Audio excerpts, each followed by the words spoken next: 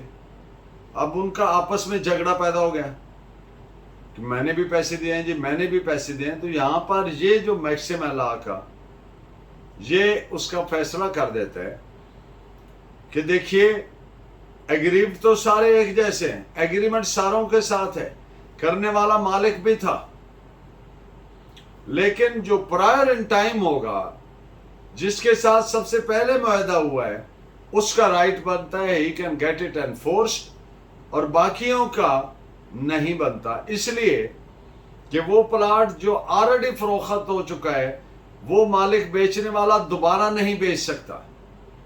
اس لیے کہ ایک اور میکسم ہے he gives not who has not, کہ وہ تو اس سے ہینڈز آف ہو چکا، تو دوبارہ اس نے جس سے ایگریمنٹ کیا سیم پلاٹ کا، تو اس نے کیا کیا؟ سمپلی فراڈ کیا، چیٹ کیا. چاہے ایک کو کیا یا 10 کو کیا، ان کے ساتھ فراڈ کیا. وہ چاہیں تو اس کے خلاف فراڈ کا فوجداری مقدمہ یعنی FIR درج کروا سکتے ہیں. آج کے چند اشعار پروین شاکر صاحبہ مرحومہ کی ایک آزاد نظم ہے، پیشکش اس کا عنوان ہے. اتنے اچھے موسم میں روٹھنا نہیں اچھا، اتنے اچھے موسم میں روٹھنا نہیں اچھا، ہار جیت کی باتیں کل پہ ہم اٹھا رکھیں، آج دوستی کر لیں. آپ کا بہت شکریہ. Please keep me guiding by your valuable comments. اللہ نے کے بعد